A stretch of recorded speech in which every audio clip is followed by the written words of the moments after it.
దేవరాగం జ్ఞానయోగం వ్యాసపీఠం బహువేదశాస్త్రం బోధామృతహిత శ్రీమన్నారాయణం శివగౌరీ సంభాషిత సకల పురాణం అష్టాక్షరి పంచాక్షరి మంత్రావరణం అఖిల దేవతా సంస్తుతి పారాయణం జయమంగళకరమీ ప్రవచన శ్రవణం అనుదినము శుభము సుఖము జీవన గమనం దేవరాగం జ్ఞానయోగం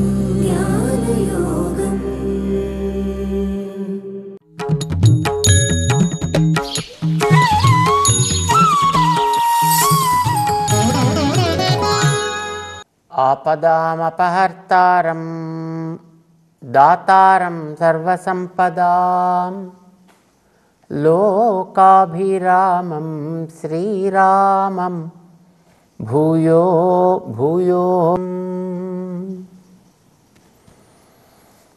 జయ శ్రీమన్నారాయణ. ప్రియ భగవద్బంధువులారా, భగవద్గీత 6వ అధ్యాయం 14వ శ్లోకాన్ని మనం అనుసంధానం చేస్తున్నాం. ధ్యానం చేసేటటువంటి యోగుల యొక్క ఆకృతిని చూపించేటప్పుడు మనకు అలాగ కాస్త కాస్త కళ్ళు పూర్తిగా మూసినట్టు కాకుండా పూర్తిగా తెరిచినట్టు కాకుండా అర్ధాన్ని మిళితంగా చూపించి 2 కనీనికల్ని ఒక చోటకి తెచ్చి ఇలా ఇక్కడ చూస్తున్నట్టుగా చెప్తారనమాట. చూపిస్తుంటారు పిక్చర్స్లో. అట్లాగా అలా ఉండాలి అని మనకి కృష్ణుడు చెప్తున్నాడు. యోగా అభ్యాసం చేసేటటువంటి పద్ధతికి అది సుకరం అవుతుంది అని. బహుశా దానికి కారణం మనకు ఉండేటటువంటి ఇక్కడ నాడులు ఉంటాయి, ఈడ పింగళ నాడులు అని అంటుంటారు. సో ఈ చూపుని మనం క్రిందకి లాగడం ద్వారా బహుశా ఆ నాడీ ప్రసరణ వ్యవస్థ కూడా కాస్త యాక్టివేట్ అవుతుందో ఏమిటో. అది కూడా దానికి ఏదైనా సంబంధం ఉండి ఉండొచ్చు. ఆ రకంగా కనుక దృష్టిని మనం పెట్టుకుని అప్పుడు చక్కగా ఉపవిశ్య ఆసనే యుంజియాత్ యోగం ఆత్మవిశుద్ధయే, అక్కడ కూర్చుని చక్కగా ప్రశాంతంగా మానసికమైనటువంటి శౌచాన్ని పాటిస్తూ మానసికమైనటువంటి శుద్ధి కోసమని యోగాన్ని చేసుకోవచ్చును అని చెప్పాడు ఆయన. అయితే దానికి మనసు ఎట్లా ఉండాలి అంటే ఏ ఇతరమైనటువంటి చికాకులు లేకుండా ఉండాలి, ఇతర ఆలోచనలతోటి కలత చెందని మనస్సు కావాలి, ప్రశాంతాత్మ అయి ఉండాలి. అలా ఉన్నప్పుడు మాత్రమే వీడు విగత భీహి కాగలుగుతాడు. భయం అనేది వీడి నుంచి తొలగిపోతుంది. ఇతర ఆలోచనలు ఉన్నట్టయితే అది తనకి లభిస్తుందనో లేకపోతే తనకి దూరం అవుతుందనో ఏదో రకమైనటువంటి చికాకు కలుగుతుందన్నమాట. ఏదో అక్కర్లేనిది లభిస్తోంది అని అనగానే వీడికి మనసులో ఒక రకమైనటువంటి ఒక ఉద్వేగం కలుగుతుంది. అది ఒక ఉత్కంఠని కలిగిస్తుంది, ఒక ఉద్రేకానికి దారితీస్తుంది. వీడు కూర్చుని చేయాలనుకున్నటువంటి ధ్యానం ఏదో సాగకుండా పోతుంది. అసలు ఇవన్నీ జరగాలంటే అంటే శరీరం కుదురుగా ఉండాలన్నా, ఇంద్రియాలు కుదురుగా ఉండాలన్నా, మనస్సు కుదురుగా ఉండాలన్నా, లేదు వీడు కూర్చున్నప్పుడు ఆ కూర్చున్నటువంటి ఆసనం మీద వీడు నిలకడగా ఉండగలగాలన్నా ఇవన్నీ వీడి వస్తువులైనప్పుడు కదా ఉండేది. ఇందులో ఇవేవి మన వస్తువులు కావు, ఇవేవి మనం తయారు చేసుకోలేదు, ఏ బజార్లోంచి మనం కొనుక్కు తెచ్చుకోలేదు. కనుక అసలు ఇవేవి మనవి కావు. మనం తాత్కాలికంగా ఎవడో ఇస్తే దీన్ని మనం వాడుకుంటున్నాం. శరీరం అట్లా ఎవడో ఇస్తేనే మనం వాడుకుంటున్నాం. అందుకోసమనే వాడు ఇచ్చిన టైం ఏదో అయిపోతే సరే ఇక నాది నేను తీసేసుకుంటానయ్యా అని మళ్ళీ దీన్ని తీసేసుకుంటాడు. మనం ఇందులో బయటికి పోవాల్సి వస్తుంది. అది ఎవరు ఆపగలిగితే ఏం కాదు. పూర్తి ఓనర్షిప్ వాడెవడో చేతిలో ఉంది. వాడికి శరీరము వాడి చేతుల్లో ఉంది, ఇంద్రియములు వాడి చేతుల్లో ఉన్నాయి, మనస్సు కూడా వాడి చేతుల్లోనే ఉంది. ఇవి సాధారణంగా మనం గుర్తించకపోవడం వల్ల నేను అని శరీరాన్ని చూసి మనం అహంకరిస్తాం. ఇంద్రియాలు వాడి చేతిలో ఉన్నాయని మనం అనుకోం, మన చేతుల్లోనే ఉన్నాయి. చూడండి, అంత నేను చెప్తేనే నా ఇష్టం వచ్చినట్టు నడుస్తేనే అని అనుకుంటాం.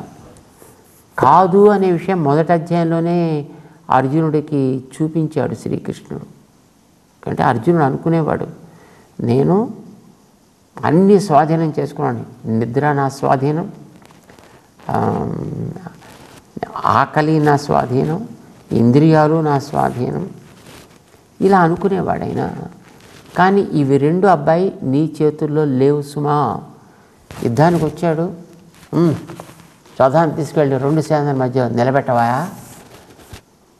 నా సేనలో ఎవడెవడితో కలిసి నేను యుద్ధం చేయాలో, పరాయి సేనలో ఎవడెవడిని లక్ష్యంగా చేసుకుని నేను యుద్ధం చేయాలో ఇది నేను ఇప్పుడు నిర్ణయం చేసుకోవాలి. వెంటనే సేనయోరుభయోర్ మధ్య రథం స్థాపయ అని ఓ పెద్ద ఆజ్ఞ జారీ చేశాడు.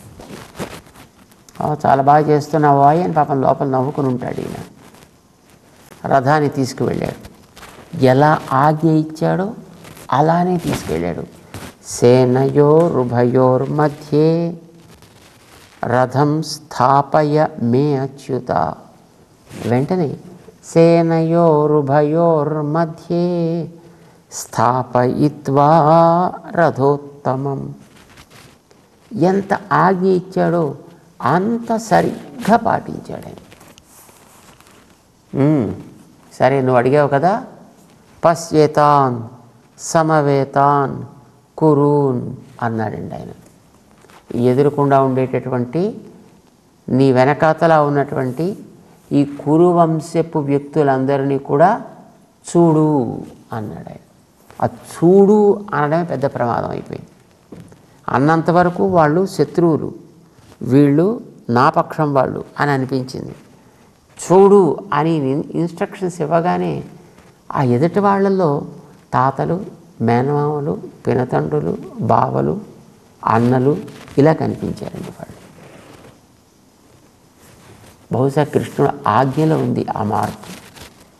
అలా కనిపించగానే ఇంక ఇతనిలో దిగులు ప్రారంభమైంది, వణకడం ప్రారంభమైంది. గాంధీవం స్రంసతే హస్తాత్ త్వక్చైవ పరిదహ్యతే. సడన్గా ఫీవర్ రేజ్ అయిపోయింది ఆయనలోను.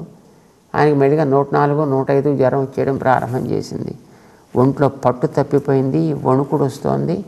రథంలో కూలబడ్డాడు ఆయన. వీరుడు అలా అవుతాడు ఎప్పుడైనా? అవడు. అతనికి వేరే అనారోగ్యం అంటూ ఏం లేదు. ఇంకా ఇప్పటి వాళ్ళలాగా అప్పుడు బీపీ షుగర్స్ అనేవి అప్పట్లో వాళ్ళకు ఉండేవి కావు. అంచేత పాపం వేరే అనారోగ్యాలు లేవు ఆయనకి. కానీ అంత హఠాత్తుగా ఎందుకు పరిణామం వచ్చింది ఆయనలో? అక్కడ శ్లోకాల దగ్గర ఏవముక్త్వా హృషీకేశం, భగవంతుడితోటి అని అనలే, హృషీకేశుడితోటి ఇలా అని. గుడాకేశుడు హృషీకేశునితోటి ఇట్లా అనిను అని అక్కడ చెప్పాడు. ఆ పదంలో ఉంది తమాషా. అర్జునుడికి పేరు గుడాకేశ అని పెట్టాడు ఆయన. గుడాక అంటే నిద్ర, బద్ధకం, ఇవి 2 గుడాకములు అని పేరండి. వాటిని నేను జయించాను అని అనుకున్న పెద్ద మనిషి అర్జునుడు. అందుకోసం అతనికి పేరు గుడాక ఈశుడు, గుడాకేశ అని పేరు. మరి ఈయనకేంటి పేరు? నిద్రా బద్ధకాన్ని, నా ఇంద్రియాలని, అర్థాత్ నా మనస్సుని, నా శరీరాన్ని స్వాధీనం చేసుకున్నా అని ఆయన అనుకున్నాడు ఆయన. కానీ అసలు హృషీక ఈశ ఈయన. హృషీకములంటే ఇంద్రియాలకి పేరండి. ముందు అవి ఏదైనా ఒక విషయాన్ని చూస్తాయి. ఒక శబ్దం కలిగిన వస్తువుని, ఒక స్పర్శ కలిగిన వస్తువుని, ఒక రూపం కలిగిన వస్తువుని, ఒక రుచి కలిగిన వస్తువుని, ఒక రకమైన పరిమళం కలిగిన వస్తువుని ఇప్పుడు ఈ ప్రపంచంలో ఉండేటువంటి వస్తువులన్నీ ఈ 5 విభాగాల్లోకి కనుక మనం చేర్చగలిగితే, 5 కేటగిరీస్ కనుక మనం చేయగలిగితే, వీటిని ముందర మనం కావాలి అని కోరుకుంటున్నామంటే జరిగే ప్రక్రియ ఏంటి? మన ఇంద్రియాలు వాటిని చూసినప్పుడు, వాటిని గమనించినప్పుడు ఇది నాకు అనుకూలమే కాదు, నాకు చాలా ఇష్టమే కాదు, అది లేకపోతే నేను ఉండలేను, కనుక నాకు ఇప్పుడు వెంటనే కావాలి. ఇది అయిన తర్వాత అప్పుడు బయలుదేరుతుంది ఆ ఇంద్రియం దాన్ని ఆర్జించడానికి. లేదా మిగతా ఇంద్రియాల యొక్క తోడ్పాటును అది కోరుతుంది, వాటితో కలిసి ఇది తన విజయ యాత్ర కోసం బయలుదేరుతుంది అన్నమాట. ఇలాగ ప్రతి ఇంద్రియం కూడా చేస్తూ ఉంటుంది. అలాంటి వాటిని జయించి తన అధీనంలో పెట్టుకున్నాడు ఆయన. ఆనందించి ప్రవర్తింపచేసేవి కనుక వాటి పేరు హృషీకములు, ఇంద్రియాలకి పేరు. హృషీకాలని ఈశ నియంత్రించినవాడు ఎవడో వాడు హృషికేశుడు. అర్జునుడు అనుకున్నాడు నేనే హృషికేశుడిని అని అనుకున్నాడు. సరే, నో ప్రాబ్లం అనుకోవాయి అన్నాడు ఆయన. నువ్వు ఎంత బాగా నియంత్రించావో నేను చూపిస్తాను అన్నాడు ఆయన. అని అంత పరాక్రమంతో మాట్లాడినటువంటి ఆ వ్యక్తి కాస్త దిగులు పడిపోయి పాపం ఒళ్ళంతా చెమటలు పట్టేసి జ్వరం వచ్చేసి ఆయనకి ఇంకా నిలబడ్డానికి ఓపిక లేని స్థితిలోకి హఠాత్తుగా మారిపోయాడు. ఆయన మారలా, పక్కన కూర్చుని మన స్వామి కృష్ణుడు ఆయన కీ ఇస్తున్నాడు. వాడు ఈయన ఎంతంత కీ ఇస్తుంటే వాడు అంతంత కొయ్ కొయ్ కొయ్ ఎండుపాప పడిపోతున్నాడు. అంతకుముందు గట్టిగా మాట్లాడింది వాడు. అర్జునుడు ఒక్కడి యొక్క ఇంద్రియాలనే కాదు, ఆ వేళ మొత్తం చుట్టూ ఉండేటటువంటి 18 అక్షౌహిణీల సైన్యపు ఇంద్రియాలని కూడా ఆయన మొత్తం కంట్రోల్ చేసి పారేశాడు ఆయన. లేకపోతే ఆయన ప్రశ్నలు వేస్తున్నాడు, ఈయన సమాధానాలు చెప్తున్నాడు. అక్కడ కూర్చుని వినేవాడికి ఈయన ఉపన్యాసం చెప్తుంటే వినేపాటి ఓపిక, తీరిక, దృష్టి ఆయనకు ఉంటుందా? లేదు ఆ చుట్టూ ఉండేటువంటి వాతావరణాన్ని చూస్తూ ఏదేది ఎప్పుడెప్పుడు చెప్తే బాగుండని ఆలోచించేంత అవకాశం ఆయనకు ఉంటుందా? ఇద్దరికీ ఉండదు. ఎవడొచ్చి ఎటు నుంచి మీద పడతాడో తెలియదు, ఎవరిని ఎప్పుడు ఎలా ఎదుర్కోవాలో తెలియదు. పైగా అక్కడ ఉండే గుర్రాలు, ఏనుగులు బ్రహ్మాండంగా అరుస్తూ ఉంటాయి. యుద్ధరంగం అంటే మనకు తెలుసు కదా, కణకణకణ కొయ్యి ఇలా రకరకాల శబ్దాలు. సో ఏదో ఒక రకమైనటువంటి శబ్దాలు అయితే మనకి వినిపిస్తుంటాయి. ఇన్ని శబ్దాలు వినిపిస్తుంటే ఆయన అడిగేది, ఈయన చెప్పేది ఇద్దరికి ఒకళ్ళకొకళ్ళకి ఎక్కడ డిస్టార్షన్ లేకుండా యథాతథంగా వినడానికి ఏమైనా అవకాశం కలుగుతుందా? కష్టం, కలగదు. కానీ మనకి ఎక్కడ ట్రాన్స్మిషన్లో ప్రాబ్లం ఉన్నట్టుగా అయితే మనకు తెలియట్లేదు. ఆయన చెప్పిన అన్నీ యథాతథంగా ఈయన విన్నాడు. ఈయన అడిగిన ప్రశ్నలన్నీ యథాతథంగా ఆయన విన్నాడు. అయితే అడిగిన వాడికి వినిపించింది, విన్నవాడికి ఆయనకి చెప్పగలగడం సిద్ధమైంది. ఇదంతా అయిన తర్వాత ఆ విన్నవాడు నాకు చాలా బాగా అర్థమైపోయింది, ఇంకా నువ్వు చెప్పినట్టే చేస్తా అని కూడా అన్నాడు. అంటే వినడంలో ఎక్కడ కమ్యూనికేషన్లో డిస్టర్బెన్సెస్ అయితే లేవన్నమాట కదా. చక్కగా విన్నాడు, చక్కగా అడిగాడు. అంటే ఇతరత్ర ఏ శబ్దాలు ఆ సమయంలో లేవు అనేది మనకి జ్ఞాపకం పెట్టుకోవాలి. లేకపోతే అంత క్లారిటీ ఎక్కడి నుంచి వస్తుంది? మరి శబ్దాలు లేవంటే ఆ జంతువులన్నీ ఏమయ్యాయి, మనుషులంతా ఏమయ్యారు? ఓహో పాపం వీళ్ళిద్దరూ మాట్లాడుకుంటున్నారు కనుక మనం చక్కగా ఇలాగా స్టూడెంట్స్ క్లాస్ రూమ్లో కూర్చున్నట్టుగా మనం అంతా ముక్కు మీద వేలేసుకుని కూర్చుందాం అన్నట్టుగా వాడంతా కూర్చుని ఉంటారా ఏంటి ఇద్దరంగంలో? పోనీ ఒకవేళ మనుషులు కూర్చున్న జంతువులు కూర్చుంటాయా అట్లాగా? మరి అలాంటి సన్నివేశంలో వీళ్ళిద్దరికీ ఒకళ్ళకొకళ్ళ మాటలు ఎట్లా స్పష్టంగా చక్కగా వినిపించి ఉంటాయి అంటే నిజానికి అప్పట్లో ఆ శబ్దాలు అలాంటివి ఏమీ లేకుండా చేశాడు ఆయన. ఎందుకని? హృషికేశుడు కనుక. అందరి ఇంద్రియాల యొక్క ఆధీనము తన చేతుల్లోనే ఉండడం చేత అర్జునుడు యొక్క ఇంద్రియాలని ఎట్లాగైతే ఈయన చెప్పి ముగించేటంత వరకు పూర్తి అయిపోయేటంత వరకు కూడా ఎవ్వడు మధ్యలో కిక్కురు అనడానికి వీల్లేదు, నోరెత్తడానికి వీల్లేదు, ఓ జంతువు కూడా మాట్లాడడానికి వీలు, ఓ పక్కన కీచురాళ్ళు కూడా కుయ్యమనడానికి వీల్లేదు. అంటే ఏం చేయాలి? మొత్తం ప్రకృతి మండలంలో ఉండేటువంటి అన్ని ప్రాణుల యొక్క ఇంద్రియాలకి అధిపతి ఋషిక ఈశుడు ఆయన కనుక మొత్తం వాటన్నిటిని కూడా మ్యూట్ అన్నాడు. అంతే, అన్నీ ఎక్కడెక్కడ ఠక్కుమని ఆగిపోయి. ఇంకా అర్జునుడు ఒకటి తీసుకున్నాడు, ఆయన మాత్రం ఇలా కొద్దిగా దానికి ముందుకి వెనక్కి కాస్త ఇలా కదుపుతూ వాడికి మాత్రం తెలివి ఉండేటట్లుగా, వాడు వినగలిగేటట్లుగా, అడగగలిగేటట్లుగా కావలసినంత శక్తిని మాత్రం కొంచెం ఓపెన్ చేసి, ఆయన ఇదిగో ఈ మాత్రం వింటూ ఉండు, చూస్తూ ఉండు, ఈసారి అడుగుతూ ఉండు, దానికి నేను సమాధానం చెప్తూ ఉంటా అని అతనికి సమాధానం చెప్తున్నట్లుగా మొత్తం ప్రపంచానికి అంతటికీ కూడా ఒక అద్భుతమైనటువంటి తత్వ వివేచన కలిగించగలిగినటువంటి ఉత్తమ గ్రంథంగా భగవద్గీతని ప్రసాదించాడు శ్రీకృష్ణ పరమాత్మ అనే విషయం మనందరికీ తెలుసు. అంటే అందరి హృషీకములకి కూడా ఈశుడు ఆయన, కంట్రోలర్ ఆయన. మన శరీరానికి కూడా కంట్రోలర్ ఆయనే, మన ఇంద్రియాలకి కంట్రోలర్ ఆయనే, మన మనసుకి కంట్రోలర్ ఆయనే, మన బుద్ధికి కూడా కంట్రోలర్ ఆయనే. అయినప్పుడు దీన్ని ఏదో నేను స్వాధీనం చేసుకుంటామని బయలుదేరితే అది మన మాట వింటుంది. అది ఎవరింట్లోనో పెంచుకున్న కుక్క దగ్గరికి మనం వెళ్ళి దాని జాగ్రత్తగా ఎలాగా ఏదో దువ్వుదామని మనం వెళ్ళామనుకోండి, మొహం మీదకి పడి మొత్తం కళ్ళు ముక్కు మొత్తం అని పీకి పారేస్తుంది. అంతే. దానిని పట్టం కంట్రోల్ చేద్దామని అనుకుంటే మన పని పడుతుంది. అది కాస్త అది మన మాట వినాలంటే ఏం చేయాలి? దాన్ని పట్టుకోకూడదు, దాన్ని అడగకూడదు, దాని యజమాని ఎవడున్నాడో వాడిని అడగాలి మనం. అప్పుడు వాడు దాన్ని పిలుస్తాడు, ఓ పుస్సీ అంటాడు. అంటే అది కాస్త మెల్లిగా తోక ఆడించుకుంటూ జాగ్రత్తగా వాడి దగ్గరికి వెళ్ళిపోతుంది, మన మీదకి రాకుండా. ఇది ఆ వస్తువుకి యజమాని ఎవడో వాడి మాట వింటుంది తప్ప అదర్వైజ్ నో.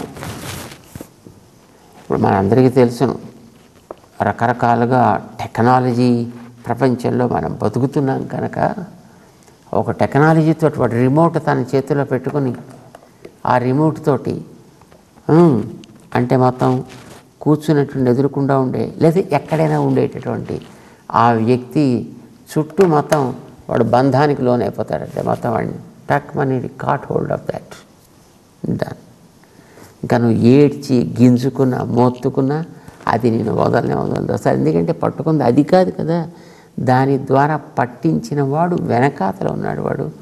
వాడికి ఏ సాధనం అక్కర్లేదు, జస్ట్ రిమోట్ ఈజ్ ఫైన్. దాంతో ఏదో నొక్కుతాడు ఇలా అంతే, అది అక్కడ పనిచేయడం ప్రారంభిస్తుంది.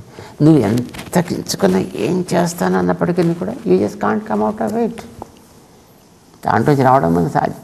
ఈ ప్రకృతి ఈ శరీరం కూడా మన బతుకి అట్లానే వచ్చిందండి. This is a robot, because of you it is working. నువ్వు దాంట్లో కరెంట్ లాగా వచ్చి నేను దీంట్లో పెట్టాడని ఇప్పుడు ఇది పనిచేస్తూ ఉంటుంది. దీంతో జరపాల్సినటువంటి పని ఆయన చేస్తాడు. కనుకనైనా శరీరం మాట వినాలన్నా, ఇంద్రియాలు మాట వినాలన్నా, మొట్టమొదటి మనం చెప్పుకుంటున్నామే, ఏదో ఒక చోట కూర్చుని మరీ ఎత్తుగా కూర్చోకు, మరీ కిందగా కూర్చోకు, కొంచెం జార్లు పడి కూర్చో అంటే అబ్బాయి నేను బాగానే కూర్చుంటాను, నిద్ర రాకుండా నేను కూర్చుంటానండి, మంచిగా ఉంటానండి అని అనుకున్నా నీ చేతుల్లో కాదు కదా, అది ఇంకోటి చేతుల్లో ఉంది.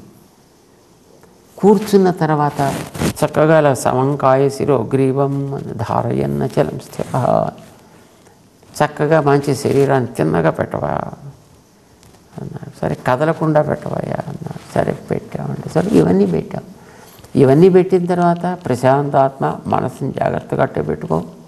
మిగతా ఇవి భయం లేకుండా నేను భయం లేకుండానే భయం లేకుండా ఉందామని చూస్తున్నానండి, భయం వద్దనే అనుకుంటున్నానండి నేను. అంటే వాడికి అన్ని వైపు నుంచి వాడికి భయమేనే, వాడికి ఎటు నుంచి ఏం పడుతుందో మీదని. నీ వల్ల ఏర్పడేవి కావివి. వీటిని నీకు వెనకాతల కలిగించేవాడు, తద్వారా పని చేయిస్తున్నవాడు ఒకడున్నాడు. నేను చక్కగా మంచి నిష్ఠగా ఉండాలనుకుంటున్నానండి. నువ్వు నిష్ఠగా ఉండాలనుకుంటున్నావు, కానీ నువ్వు నిష్ఠగా ఉండాలా, ఎలా ఉండాలని ఉంచేవాడు వెనకాతలో ఒకడున్నాడు. ఆయన పేరు హృషిక ఈశ. ఎవడైనా అంటే నేనే రాయన నీ ఎదురుకుండా కూర్చున్నాను రా బాబు అని ఆయన 2వ అధ్యాయం దగ్గర ప్రారంభించి ప్రతి అధ్యాయంలో కూడా ఎట్లా వెనక ఉండి తను నియంత్రిస్తున్నాడు, నడిపిస్తున్నాడు. కనుక ఏదైనా నువ్వు సాధించాలంటే నీ నెత్తి మీద పెట్టుకోకయ్యా బాధ్యతని, హాయిగా వెనకాత నడిపి నీ సేవ చేయడానికి కోసం నేను ఉందంటానైనా.